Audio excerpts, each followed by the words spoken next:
அனைவருக்கும் வணக்கம் நண்பர்களே. கோபம் இருக்கிற இடத்துல தான் குணம் இருக்கும் அப்படின்னு சொல்லுவாங்க. அது நம்மளுடைய விருச்சிக ராசி அன்பர்களுக்கு பொருந்தும் ரொம்ப. ஏன்னா இவங்க எந்த அளவுக்கு ஒரு விஷயத்துக்காக கோபப்படுறாங்களோ அதெல்லாம் அந்த அளவுக்கு உண்மை நிறைய இருக்கும். ராசியில் சந்திரன் நீச்சமாகிற ஒரு ராசி, ஏன்னா செவ்வாய் ஆட்சியாக உள்ள ஒரு ராசினாலும் இந்த விருச்சிக ராசி தான். கார்த்திகை மாதம் இந்த சூரியன் இந்த ராசியில தான் பயணிப்பார். அதே மாதிரி இந்த விருச்சிக ராசிக்காரங்களுக்கு எப்பவுமே பார்த்தீங்கன்னா ஒரு விதமான பயமும் ஒரு விதமான சந்தேக குணமும் ஒரு விதமான முரட்டுத்தனமும் நிறைந்தவங்க அப்படின்னு இவங்களை சொல்லலாம்.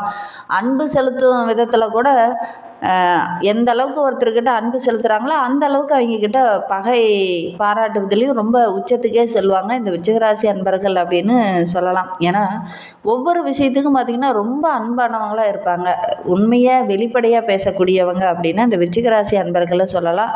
அரைக்குறை அறிவு ஆபத்தானது அப்படின்னு உணர்ந்தவங்க. அதனால தான் ஒவ்வொரு விஷயத்துக்கும் அதிக கோபப்படக்கூடியவங்களாக இந்த விருச்சிகராசி அன்பர்கள் இருக்கிறாங்க. எதையுமே முழுமையாக கற்றுக்கணும் அப்படின்னு நினைக்கக்கூடியவங்க. அரைக்குறையாக விட்டுட்டு போகிறது அப்படிங்கிறது பிடிக்காது. நஷ்டம் வந்தாலும் சரி, அதில் லாபம் வந்தாலும் சரி, அதை முழுசாக ஒன்று பண்ணி பார்த்துடணும் அப்படின்னு நினைக்கக்கூடியவங்க. ஒரு விஷயத்தில் இவங்க இறங்கிட்டாங்க அப்படின்னா அதில் உள்ள பல நுணுக்கங்களை ஆராய்ந்து கற்று தெரிந்து கொள்ளணும் அப்படிங்கிற ஒரு ஆர்வம் இவங்களுக்கு இயல்பாகவே வந்துடும். நீங்கள் கூட உங்களுடைய வீடுகளில் உறவுகள் வகையில் யாராவது இந்த விருச்சிகராசி அன்பர்கள் பார்த்தீங்கன்னா அவங்களும் இப்படி தான் இருக்காங்களா அப்படிங்கிறத மறக்காமல் எங்களுடைய கமெண்ட் பாக்ஸில் தெரிவிங்க. ஏன்னா நம்மளும் நிறைய பேர்த்த பார்க்குறோம் இல்லையா, இவங்க எந்த மாதிரியான குணங்கள்லாம் இருக்காங்க அப்படின்னு உங்களுக்கே தெரிஞ்சிருக்கும். எங்களுக்கு தெரிந்த கருத்துக்களை நாங்கள் சொல்கிறோம். ஏன்னா ஒரு சிலருக்கு இது பொருந்தும், ஒரு சிலருக்கு பொருந்தாது. அவங்களுடைய சுய ஜாதகத்தை வைத்து தான் அதை கரெக்டாக சொல்ல முடியும். ஆனாலும் இது பொதுவான பலன்கள் தான். சரி, இந்த விருச்சிகராசி அன்பர்களுக்கு அடுத்து வருகின்ற 30 நாட்களும் எப்படி அமைந்திருக்கு அப்படிங்கிறத இந்த வீடியோவில் விளக்கமாக சொல்லியிருக்கோம். நிச்சயமாக இந்த வீடியோ உங்களுக்கு ரொம்பவும் பயனுள்ளதாக தான் இருக்கும். அதனால் வீடியோவை கடைசி வரைக்கும் பாருங்கள். நீங்கள் இப்போ தான் ஃபஸ்ட் டைமாக நம்ம சேனலை பார்க்குறதா இருந்தால் நம்ம சேனலை சப்ஸ்கிரைப் பண்ணிவிட்டு கூடவே இருக்கிற பெல் ஐக்கானையும் கிளிக் பண்ணிக்கோங்க. அப்போ தான் நாங்கள் போடுற ஒவ்வொரு வீடியோவுமே உங்களுக்கு நோட்டிஃபிகேஷனாக வரும். நீங்கள் விருச்சிகராசி அன்பராக இருந்தால் மறக்காமல் நம்மளுடைய சேனலுக்கு ஒரு லைக் கொடுத்துட்டு உங்களுடைய உறவுகள் வகையிலையோ அல்லது நண்பர்கள் வகையிலையோ யாராவது விருச்சிகராசி அன்பர்கள் இருக்காங்க அப்படின்னா மறக்காமல் இந்த வீடியோவை அவங்களுக்கும் ஷேர் பண்ணிவிடுங்க. இந்த விருச்சிகராசியில் நீங்கள் எந்த நட்சத்திரத்தில் பிறந்தீங்க அப்படிங்கிறத மறக்காமல் எங்களுடைய கமெண்ட் பாக்ஸில் தெரிவிங்க.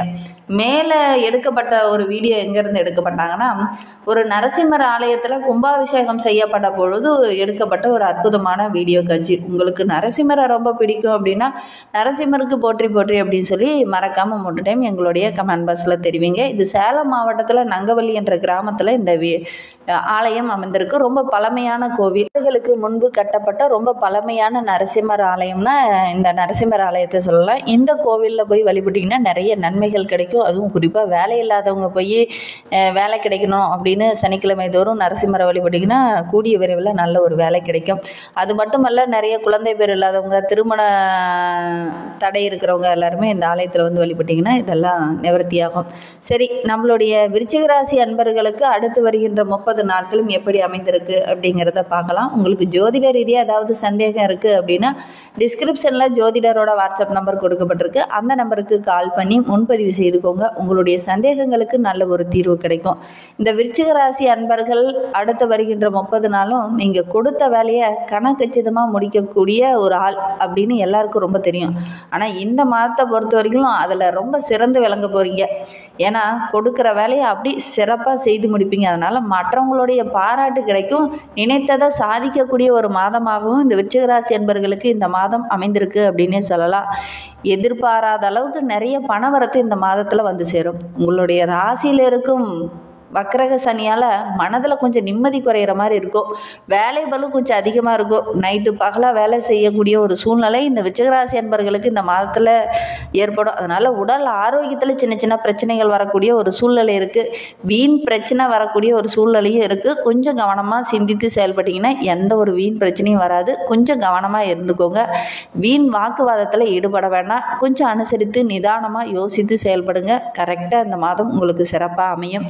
அதே வேளையில் உங்களுடைய ராசிநாதன் பார்த்திங்கன்னா நிறைய தன்னம்பிக்கையை கொடுப்பார். அதனால் இந்த மாதம் ரொம்ப சிறப்பான மாதமாக இருக்குது. இந்த வேலையில் இறங்கணுமா கண்டிப்பாக நமக்கு வெற்றி கிடைக்கும் அப்படிங்கிற மாதிரி ஒரு நம்பிக்கை அதிகமாக இருக்கும். அதனால் இந்த டைமு ரொம்ப யோசித்து சிந்தித்து செயல்பட்டிங்கன்னா நிறைய வெற்றிகள் உங்களை தேடி வரும்.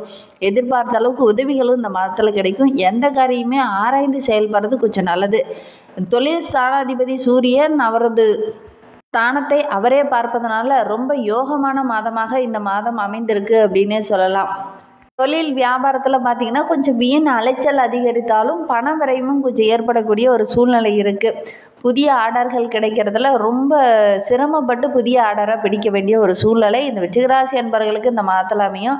மனதில் வியாபாரம் பற்றிய ஒரு கவலை இருக்கும். இந்த நம்ம ஒரு தொழிலே தொடங்குறோம், அதில் நல்ல முன்னுக்கு வருவோமா, என்ன பண்ணுவோம், என்ன செய்வோம் அப்படிங்கிற மாதிரி ஒரு விதமான கவலை இவங்களுக்கு இருக்கக்கூடிய ஒரு சூழ்நிலை இந்த மாதத்தில் இருக்கும். உத்தியோகத்தில் இருக்கிறவங்களுக்கு பார்த்தீங்கன்னா அலுவலக பணியில் கொஞ்சம் கூடுதலாக கவனமாக இருங்க. நிதி சம்மந்தமான தொழிலில் இருக்கிறவங்க, அதே மாதிரி இரும்பு சம்மந்தமான தொழிலில் இருக்கிறவங்களும் ரொம்ப கவனமாக இருக்கிறது நல்லது. நிதி சம்மந்தமாக இருக்கிறவங்க பணத்தை யாருக்காவது கொடுக்குற மாதிரி வாங்குற மாதிரி இருந்துச்சுன்னா ஒரு முறைக்கு 2 முறை எண்ணி பார்த்துட்டு வாங்குறது நல்லது. அதே மாதிரி பொருள் ஏதாவது வெளியில் அனுப்புகிற மாதிரி இருந்தது அப்படின்னா கொஞ்சம் கவனமாக எண்ணி பார்த்துட்டு அதுக்கப்புறம் அனுப்புறது நல்லது. கவனமாக இருந்தீங்க அப்படின்னா பெரிய பாதிப்பு எதுவும் வராது. குடும்பத்தில் கொஞ்சம் நிம்மதி குறைந்த மாதிரி இருக்கும். ஏன்னா வேலைகள் கொஞ்சம் அதிகமாக இருக்கிறதுனால வீட்டில் பார்த்திங்கன்னா கொஞ்சம் நிம்மதி குறையிற மாதிரி இருக்கும். கணவன் மனைவியிடையே சின்ன சின்ன வாக்குவாதங்கள் வரக்கூடிய ஒரு சூழ்நிலை இருக்குது. பிள்ளைங்களுடைய நலனில் கூட கொஞ்சம் கூடுதலாக அக்கறை செலுத்தினீங்க அப்படின்னா பெரிய பாதிப்பு எதுவும் வராது. உடல் களைப்பு, சோர்வு இதெல்லாம் ஏற்படக்கூடிய ஒரு சூழ்நிலை இருக்குது. இருந்தாலும் கொஞ்சம் கவனமாக இருந்தீங்க, கரெக்டான நேரத்தில் உணவு எடுத்துக்கிட்டீங்க அப்படின்னா பெரிய பாதிப்பு எதுவும் இருக்காது. எவ்வளோ வேலை இருந்தாலும் கரெக்டான நம்ம உணவு எடுத்துக்கிறது, கொஞ்ச நேரம் மைண்ட் ரிலாக்ஸாக வச்சுக்கிறது இதெல்லாம் இருந்தது அப்படின்னா பெரிய பாதிப்பு எதுவும் வராது. இல்லை அப்படின்னா சின்ன சின்ன உடல் ரீதியாக சின்ன சின்ன பாதிப்புகள் வரக்கூடிய ஒரு சூழ்நிலை இருக்குது. எந்த காரியத்தில் ஈடுபடும் போதும் கொஞ்சம் யோசித்து மற்றவங்ககிட்ட ஆலோசனை கேட்டு அதன் பிரகாரம் செயல்பட்டீங்க அப்படின்னா அலைச்சல் அதிகம் ஏற்படாது, செலவுகளும் கொஞ்சம் குறையும். அதனால் கொஞ்சம் மற்றவங்க கிட்ட ஆலோசனை கேட்டு அதன் பிரகாரம் நீங்கள் செயல்படுங்க. இந்த மாதம் உங்களுக்கு வெற்றி நிறைந்த மாதமாக அமையும். அதே மாதிரி இந்த விருச்சிக ராசியில் கலைத்துறையை சேர்ந்தவங்க இருக்கிறவங்க பிரச்சனை கொஞ்சம் குறையும். ஏன்னா இதனால் வரைக்கும் சின்ன சின்ன பிரச்சனைகளை சந்திச்சுட்டு இருந்தவங்களுக்கு இந்த பிரச்சனையெல்லாம் படிப்படியாக குறைய ஆரம்பிக்கும். பேசும்போது கூட கொஞ்சம் யோசித்து முடிவெடுங்க. மற்றவங்க கிட்ட பேசும்போது விட்டுருவீங்க. அதனால் முடிந்த அளவுக்கு மற்றவங்ககிட்ட பேசும்போது கொஞ்சம் யோசித்து பேசுங்க. அடுத்தவங்களுக்காக எந்த ஒரு பொறுப்பையும் இந்த மாதத்தில் நீங்கள் ஏற்றுக்காதீங்க. வழக்கத்தை விட கூடுதலாக கொஞ்சம் உழைக்க வேண்டிய ஒரு சூழ்நிலையும் இருக்குது. பொருள் வரத்து ஓரளவுக்கு சிறப்பாகவே இருக்குது. அரசியல் துறையில் இருக்கிறவங்க வீண் அலைச்சல் கொஞ்சம் அதிகமாக இருக்கும். அதனால் கொஞ்சம் கவனமாக இருந்தீங்க அப்படின்னா பெரிய பாதிப்பு எதுவும் வராது. புதிய முயற்சி ஏதாவது இருக்குது அப்படின்னா அதெல்லாம் கொஞ்சம் தள்ளி போடுங்க. தள்ளி போடுறது ரொம்பவும் நல்லது. மாணவர்களை பொறுத்தவரையிலும் இந்த மாதத்தில் விளையாட்டில் கொஞ்சம் ஆர்வம் அதிகமாகவே இருக்கும். பாடங்களை படிக்கும்போது கூட கொஞ்சம் கூடுதலாக கவனம் செலுத்தி படிச்சிங்கன்னா நல்ல ஒரு மதிப்பெண்ணை உங்களால் பெற முடியும். விளையாட்டுத்தனமாக இந்த டைம் விட்டுட்டீங்க அப்படின்னா பாடங்கள்லாம் கொஞ்சம் மதிப்பெண் குறையிற மாதிரி இருக்கும். கொஞ்சம் கவனமாக இருந்துக்கோங்க. விசாகம் 4ஆம் பாதத்தில் பிறந்தவங்களுக்கு மேல் அதிகாரத்தில் இருக்கிறவங்க கிட்ட பேசும்போது கொஞ்சம் அனுசரித்து பேசுங்க. புதிய வேலை தேடுறவங்களுக்கு அலைச்சல் கொஞ்சம் அதிகமாக இருக்கும். குடும்பத்துலேயும் கொஞ்சம் அமைதி குறையிற மாதிரி ஒரு சூழ்நிலை இந்த மாதத்தில் அமையும். அதனால் கொஞ்சம் ஜாக்கிரதையாக இருக்கக்கூடிய ஒரு மாதமாக இந்த விசாகம் நட்சத்திரக்காரர்களுக்கு இந்த மாதம் அமைந்திருக்கு அப்படின்னே சொல்லலாம். அனுச நட்சத்திரக்காரர்களுக்கு அடுத்து வருகின்ற 30 நாட்களுமே மற்றவங்க கிட்ட கொஞ்சம் ஆலோசனை கேட்டு அதன் பிரகாரம் செயல்படுறது ரொம்பவும் நல்லது. அதே மாதிரி கடைசி முடிவு எடுக்கும்போது நீங்கள் ஃபைனலாக ஒரு முடிவு எடுக்கிறது நல்லது. ஆலோசனை வேணால் மற்றவங்ககிட்ட கேட்டுக்கோங்க. ஏன்னா ஒரு சிலர்லாம் நல்லது சொல்லுவாங்க, ஒரு சிலர்லாம் கெட்டது சொல்லக்கூடிய ஒரு சூழ்நிலையில் இந்த மாதத்தில் அமையும். அதனால் முடிந்த அளவுக்கு கொஞ்சம் கவனமாக இருந்துக்கோங்க. உங்களுடைய மனதுக்கு யார் நல்லவங்க அப்படின்னு படுதோ அவங்களுடைய ஆலோசனையை கேட்டு அதன் பிரகாரம் செயல்படுங்க. பணம் வரது ஓரளவுக்கு திருப்திகரமாகவே இருக்குது. வீண் அலைச்சலை கொஞ்சம் தவிர்க்கிறது நல்லது. கரெக்டான டைமில் உணவு எடுத்துக்கோங்க. எல்லாவற்றையும் யோசித்து செயல்படுங்க.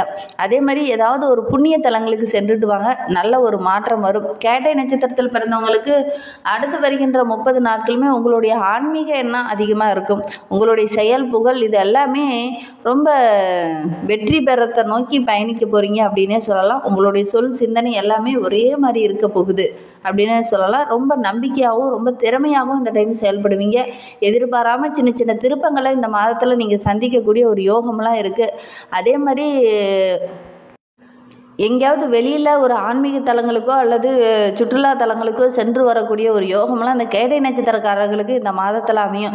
இன்னுமே உங்களுடைய வாழ்க்கை சிறப்பாக அமையணும் அப்படின்னா முருகப்பெருமானை தொடர்ந்து வழிபட்டுட்டு வாங்க. உங்களுடைய குடும்பத்தில் இருக்கிற பிரச்சனைகள் படிப்படியாக குறையும். அதே மாதிரி மனதுக்கு கொஞ்சம் அமைதி கிடைக்கும். அதனால் அருகில் ஏதாவது முருகப்பெருமான் ஆலயம் இருந்தது அப்படின்னா செவ்வாய்க்கிழமை தோறும் போய் நல்லெண்ணெய் தீபம் ஏற்றி வழிபட்டுட்டு வாங்க. நல்ல ஒரு மாற்றம் வரும். வருகின்ற நாட்களில் உங்களுக்கு சந்திராஷ்டமம் அப்படின்னு பார்த்தீங்கன்னா பிப்ரவரி 9 9, 10, 11 ஆகிய நாட்கள்லாம் உங்களுக்கு சந்திராஷ்டமம் இருக்குது. அன்றைய தினம் நீங்கள் புதிய முயற்சி எதுலையும் ஈடுபட வேண்டாம். இந்த மாதிரி பயனுள்ள தகவலை நீங்கள் தொடர்ந்து கேட்கணும் அப்படின்னு நினச்சிங்கன்னா நம்ம சேனலை சப்ஸ்கிரைப் பண்ணிவிட்டு கூடவே இருக்கிற பெல் ஐக்கானையும் கிளிக் பண்ணிக்கோங்க. அப்போ தான் நாங்கள் போடுற ஒவ்வொரு வீடியோவுமே உங்களுக்கு நோட்டிஃபிகேஷனாக வரும்.